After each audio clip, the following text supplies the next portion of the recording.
All right, we're joined by A.B. Stoddard, who is, well, really needs no introduction, honestly. A.B., thank you for joining us.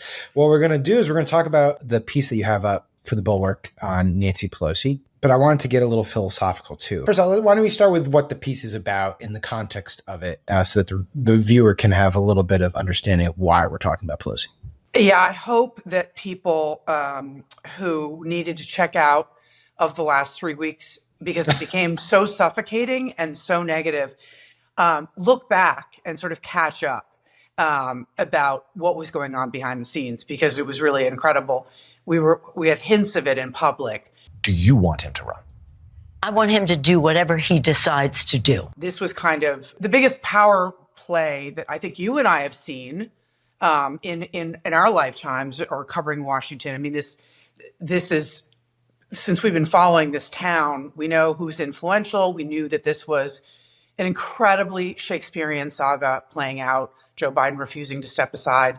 But the role of Nancy Pelosi at that moment, when everyone else sort of panicked and didn't know how to approach it, leaders who had a lot of responsibilities to different factions and different imperatives really found themselves kind of stuck. So Chuck Schumer, the Senate Majority Leader, Hakeem Jeffries, the House Minority Leader. Nancy Pelosi steps into this void with the skills that she has honed, the talent, her natural talents that she has, and her leverage and her leadership, and just makes this happen.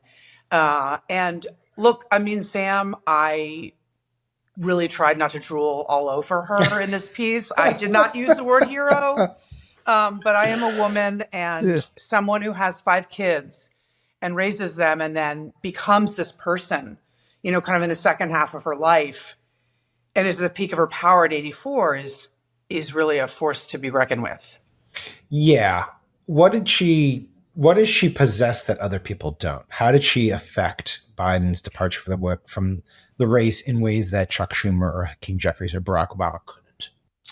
Right. So, I mean, where do we start? So she's now technically, as you know, Sam, she's a rank and file backbencher member. Yeah. Right. No. Technically. So she steps away from leadership and she's no longer worrying about people in the party, part of the coalition, for people, you know, who are following this story. What was making it more agonizing was that there were some stakeholders that were holding out for Biden and telling him, you've got to stay in the race. And they were important constituencies. And I think that for people who are elected leaders and looking at the maps and all the races and trying to win back majorities in the House, hold a majority in the Senate, there were disparate interests and concerns. Hearing from donors, it's very interesting, actually, that both Hakeem Jeffries and Chuck Schumer are from New York, where there are a lot of Democratic donors. So there's a lot going on behind the scenes, a lot of cross pressure. She just stepped right in. She had literally nothing left to lose. She is in a position to just be the boss without being the boss in the way that they have to be. So she wasn't cross-pressured. And of course, she has more connections, more leverage. She can bring more heat than any of them. I mean, sorry to both of them, but combined. Right. So, so it was really, if she didn't step in, Sam, I don't know. Who knows what happens? I guess my question about it is because we've watched her over the years, and I mean, we can just go through the list of things she's done, and just on the personal level, being the first female speaker, of course, that's an accomplishment in its own right. But then to really shepherd in healthcare reform, which was absolutely the white whale for Democrats. Without her, it doesn't happen. You know, you go down the list, and I come back to the idea is, what does she possess? How does she do it? Like, what is her tact and what is her approach that makes her effective? Because it's not oratory. She's not the greatest public speaker in the world. Some of it's fundraising. She's an incredible fundraiser, but there's something more to it. I just sort of, what's your insights into how she does what she does?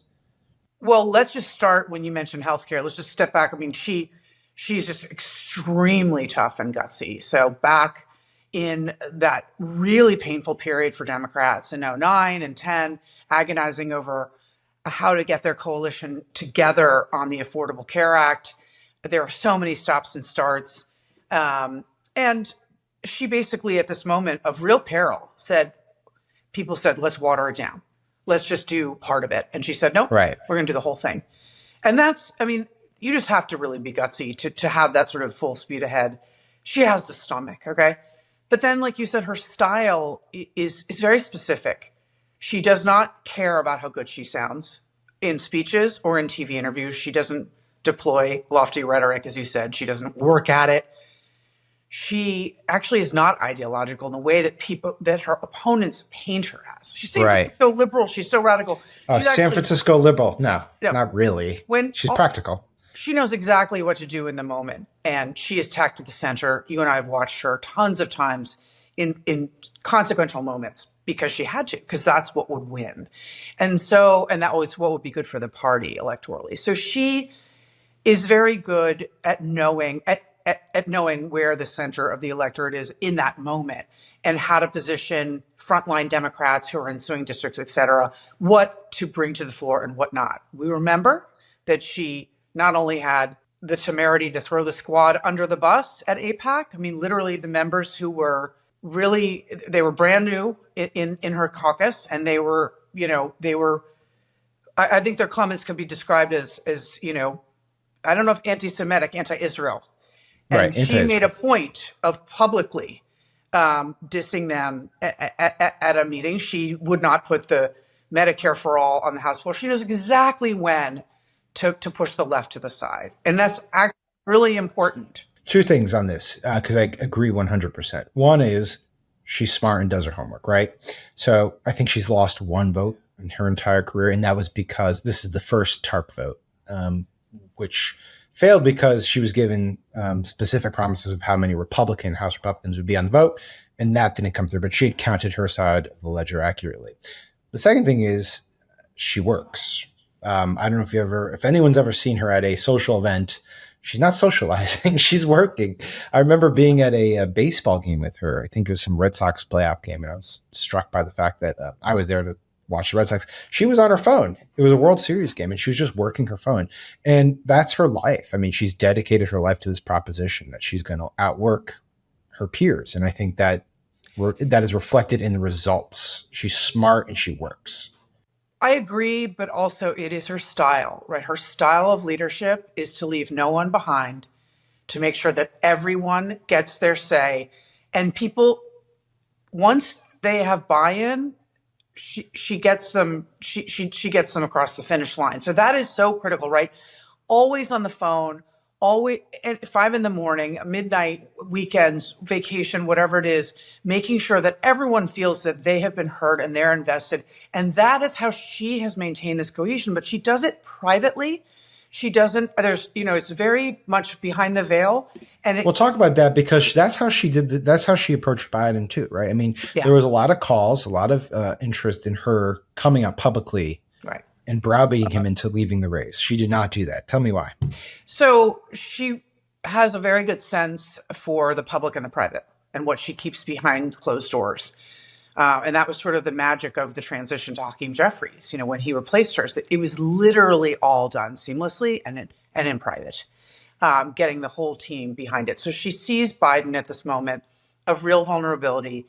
He's bitter about Obama, who passed him over in 2016, supported Hillary Clinton, and told Biden it's not your time to run for president. And she senses how much he's in the bunker. And she make sure that she is talking to him on the phone and keeping a level of trust. That was critical to make sure that he trusted her enough to get back on the phone and take her call again, where she could talk about the polling again. And whatever she was doing privately was soft enough that the stick she was using through other people publicly, could be effective and she could keep it up. There is, we quoted that now infamous Politico background quote in my column today, where a Democrat said they knew they could do it the easy way or the hard way. She let them have the easy way for 3 weeks, and it was going to become the hard way. Lord knows, Sam Stein, what she had in store for Joe Biden. What happens if Biden says no? But I think that it was critical when she warned, look, Joe Biden was going to relent, but another 2 weeks would have been seriously damaging. Yeah. And she knew. You made an interesting parallel in the piece to Mitch McConnell. I think on the other side of the ledger, he is personified as a master tactician. And he also is someone who's widely regarded as wielding power. And yet you make a very important distinction. Faced with, the future of their party and what to do about a unpopular leader, they took different paths, or at least they produced different results. So expand on that a little bit. It's so interesting. Part of her magic, right, is that she doesn't care what people say about her. She doesn't care what people think about her. Exactly. And that's why she's so tough. Her objective is to win. This is something that she and Mitch McConnell share. He doesn't care if you call him Cocaine Mitch or, the old goat or whatever the hell it is. He doesn't care. He was reviled by Democrats, all throughout his career as Senate leader, Republican leader, and he took great pride in it because behind the scenes, he was excellent at what he did. Trump comes in, changes the party. McConnell tries to resist. I won't bore everyone with the details, but the list is long. He did put distance, object, kind of undermine, he did. And he is a master tactician. But when it came time on February 13th of 2021, on the second impeachment of Donald Trump for inciting the insurrection, he refused to work his conference, which he does very ably, to bring enough votes for a conviction that Donald Trump would never be able to run again. And you think if Pelosi were in his shoes, it would have been different? She would have cut him right out and taken the heat because she would have known that was the best thing for the party and the country. McConnell knows that was the right thing to do, and he didn't do it. Instead, he gave that speech on the floor saying President Trump was morally and practically responsible for the insurrection and that the judiciary system would take care of his crimes, essentially. So Pelosi now has pushed someone off the ticket, a good guy, doing it, really just willfully because she wanted to meet her end goal. Mitch McConnell would have loved to have gotten rid of Trump. He couldn't stomach it. And the reason I come back to that, and this will be one of the last questions, but it's the issue of power. In that moment, Mitch McConnell said, I don't want the power. I'm going to give it to the courts. Pelosi famously says, you have to take power if you want to wield it. And that's just been the defining nature of her career. I want to read you this quote from Susan Page, who has written a biography of Pelosi. She says, some people think Pelosi is prominent because she's the most powerful woman in American history. I think Pelosi is important because she's one of the most powerful people in American history. Two questions for you. One is, do you agree with Susan's assessment? And two is, how do we define power in this sense? I mean, what is power? So I do agree. And I think that she's effective because of her style. Like I said, she takes nothing personally. She charges ahead. She does not rule with an iron fist. She brings everyone to the table and she keeps them there. And that's a real gift. Power is persuasion. She's powerful because she persuades. Sometimes you can persuade with leverage. Donald Trump persuades with fear. Everyone in the Republican Party is under threat that they are going to get a bad tweet and they're going to have death threats in their driveway. I mean, people like looking through their garbage and sending notes to their wife. That's real. That's happened to elected members of Congress and senators every time they've crossed Trump. You cross Trump, you leave the party and you retire, or you stay there and you're under physical threat. You don't vote to impeach. You don't do anything. She rules by persuading people, not punishing them. And she's used her power effectively when she has it. The way that she handled this whole thing with Biden, it's historic, it's unprecedented, but it was deft. And so you haven't seen one aide to Joe Biden or family member go on background and say, Nancy Pelosi is going to pay for this.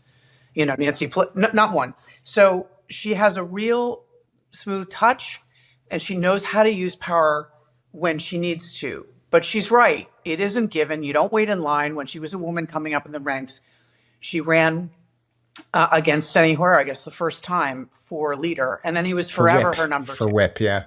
And people said, you're going to do that? And she was like, yeah, I'm going to do that. And so it's a balance, right? You know how potent power is, and you don't want to misuse it. So she uses it well, which is how she retains it. But you don't get it unless you can persuade. Yeah, no, we will not see another figure quite like Nancy Pelosi. AB Stoddard. This is a joy on my end, and I encourage everyone to also check out the article that AB's written because it's fantastic. Thank you so much for joining us, and take care. Thanks, Sam.